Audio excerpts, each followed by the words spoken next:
तर नमस्कार मित्रांनो, पुन्हा एकदा नवीन एका व्हिडिओमध्ये तुमचं स्वागत आहे. मित्रांनो, संजय गांधी निराधार योजना असेल, श्रावणबाळ योजना असेल, या योजनेअंतर्गत ज्या लाभार्थ्यांना निधी मिळतो त्यांच्यासाठी मित्रांनो एक मोठा बदल करण्यात आलेला आहे आणि या संदर्भातला शासन निर्णय सुद्धा निर्गमित करण्यात आलेला आहे आणि त्या शासन निर्णयाचीच माहिती आपण आजच्या व्हिडिओच्या माध्यमातून सविस्तरपणे पाहण्याचा प्रयत्न करणार आहोत. तर छोटीशी व्हिडिओ मित्रांनो शेवटपर्यंत नक्की पहा. आपल्या चॅनलवरती पहिल्यांदा आलेले असाल तर चॅनल नक्की सबस्क्राईब करून ठेवा. तर चला मग व्हिडिओला सुरू करूया.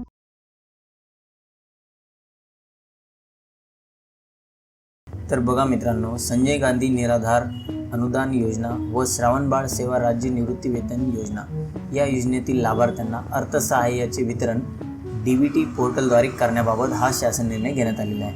हाच मोठा बदल आहे मित्रांनो. याआधी DBTद्वारे अशा लाभार्थ्यांना वितरण केलं जात नव्हतं, परंतु आता DBTद्वारे हे वितरण केलं जाणार आहे. याबाबतचा हा शासन निर्णय आहे. संपूर्ण माहिती आपण जाणून घेऊया. आता महत्त्वाचं काय इथे निर्णय देण्यात आलेला आहे, प्रस्तावना आपण बघूया.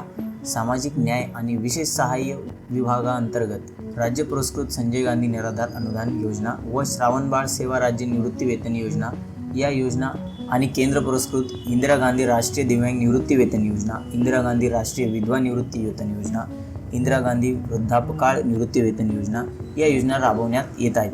आता मित्रांनो, DBT मार्फत म्हणजे काय, तर ज्या बँकला आधार कार्ड लिंक असेल त्या बँक अकाउंटमध्ये आता तुमचे पैसे येणार आहेत. जसं मित्रांनो PM किसानचे पैसे येतात, त्याचप्रमाणे लाडके बहीण योजनेचे जे पैसे येतात. आपण बघितलं आहे की आधारवरून आपण कसं बघू शकतो, आधारच्या वेबसाईटवरून, की आपली कोणती बँक आधारला लिंक आहे. जी बँक लिंक असेल मित्रांनो त्या बँकेमध्ये आता हे अनुदान येणार आहे. बघा मित्रांनो, माहे डिसेंबर 2024 पासून सदर योजनेअंतर्गत पात्र लाभार्थ्यांना अर्थसहाय्याचे वितरण DBT म्हणजे डायरेक्ट बेनिफिट ट्रान्सफर पोर्टल मार्फत थेट त्यांच्या बँक खात्यात जमा करण्याची बाब शासनाच्या विधानाधीन होती आणि आता त्याची अंमलबजावणी सुद्धा करण्यात आलेली आहे.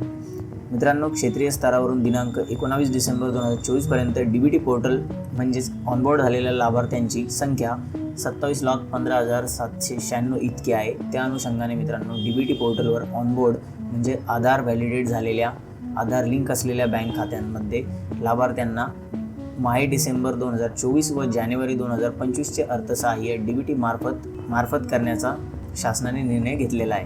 तसेच मित्रांनो, ऑनबोर्ड नसलेले जे लाभार्थी आहे म्हणजे ज्यांचे DBT पोर्टलवरती आधार बँक लिंक झालेली नसेल, अशा लाभार्थ्यांना मित्रांनो जे अर्थसहाय्य ते जुन्या पद्धतीनंच वितरित करण्यात येणार आहे.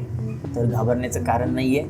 परंतु एक लक्षात घ्या, जर तुमची बँक आधारला लिंक झालेली असेल तर ती जर दुसरी बँक असेल तर मग तुम्ही ते चेक करून घ्या कुठली बँक आधारला लिंक आहे, त्याच अकाउंटमध्ये तुमचे पैसे येणार आहेत.